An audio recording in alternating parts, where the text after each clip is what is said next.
Hello, everyone, and welcome to the very first episode of Inside Toastmasters.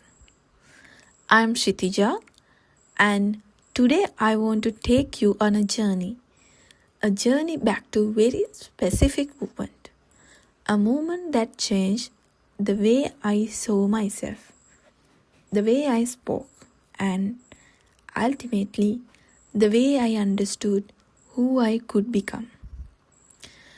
This is the story of how I find my voice, or rather, how Toastmasters helped me realize that I already had one. The first time I walked into Toastmasters meeting, I felt like I was stepping onto another planet. Everything was new. The room, the atmosphere, the energy. People were greeting each other warmly, laughing, filling the space with a kind of confidence that seemed effortless. And there I was, clutching my notebook like a lifeline, telling myself, just sit quietly, observe, don't draw attention to yourself. Because the truth is, I was not confident back then. Sure, I could hold a conversation with friends, maybe even share a story during lunch. But speaking in front of a group in English, that was different. That felt like stepping onto a stage with 1,000 invisible eyes watching my every move. As I took my seat, I noticed something unusual. People were smiling at me genuinely. They were not just being polite, they were welcoming, like they wanted me to be there. I felt different. I felt safe there. Let me take you back to the icebreaker speech in Synopsis Lanka Toastmasters Club. So anyone who has ever been in Toastmasters knows that moment. The moment you voluntarily stand up, walk to the in front of the room and speak about the one thing that many of us find hardest, ourselves. In the days leading up to my icebreaker, I rewrote that speech at least 10 times. Should I add humor? Should I share something personal? Should I pretend to be confident? Or should I memorize every word? By the morning of the meeting, I had convinced myself that I was not ready. But then, I remembered something a fellow member told me during my first visit. Just show up. That's enough for today. So, I showed up.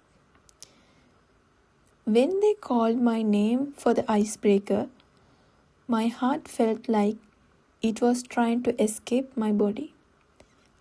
I walked to the lectern, trying to remember how to breathe like a normal human being. I placed my notes down, hands shaking, and looked up. And what I saw stunned me. People were smiling, nodding, waiting patiently, encouraging me without saying a word. And in that moment, something shifted inside me. I started speaking. The first sentence came out shaky. The second was a little better. By the third, I forgot I was supposed to be scared. I was not thinking about judgments anymore. I was not wondering whether I sounded good enough. I was simply sharing my story. My voice cracked once or twice. I lost my place at one moment. I even paused longer than I meant to. But nothing bad happened. Nobody looked disappointed. Nobody looked bored. Nobody judged me. In fact, the longer I spoke, the more I saw people learning, listening, connecting. And when I finished, something happened that I was not prepared for. They applauded. Not a polite, good job clap. A warm, authentic, heartfelt applause, they said. We heard you. We appreciate you. We are with you. I felt something rise inside me, relief, joy, and this strange new feeling, confidence. Then came the evaluation, another new, slightly terrifying experience. As I listened, I braced myself for harsh criticism. But instead, I heard something else entirely.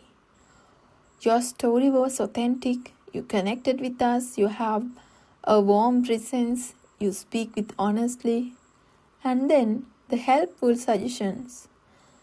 Try pausing more intentionally. Slow down the opening. Use your body language to support your message. The feedback was not a judgment, it was a gift, a roadmap for growth. That was the moment I realized Toastmasters was not just a club. It was a community of people who wanted me to be success. After the meeting, as I walked to my table, I felt lighter. Something inside me felt open. I felt replaying the applause in my head. The smiles, the nods, evaluations, and the connection. And for the first time in a long time, I felt proud of myself. Not because I gave a perfect speech, but because I took a step I feared for so long. Heading home, I whispered myself, I can do it. I can actually do it.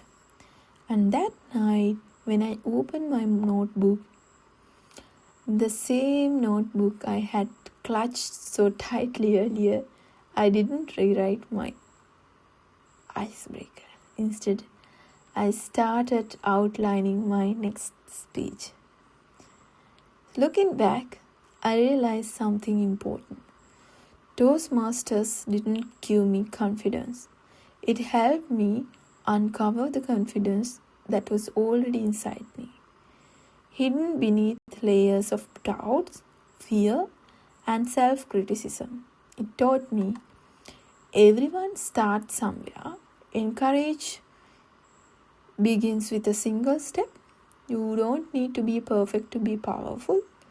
Your voice matters more than your mistakes. And most importantly, you are never alone in the journey. That first meeting was not just the beginning of my Toastmasters journey. It was the beginning of seeing myself differently. And once you see yourself differently, you speak differently, you lead differently, and you live differently. So, to anyone listening who has ever felt small, unsure, or invisible, I want you to hear this my voice. You don't need to wait for confidence to begin. You begin and confidence follows you. Thank you for being here with me. This is the first episode of Inside Toastmasters. In the next episode, I'll be sharing something we all struggle with at some point.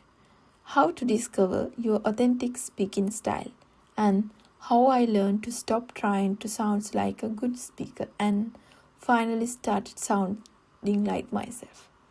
Until then, keep speaking, keep growing, and keep believing in the power of your voice. Thank you.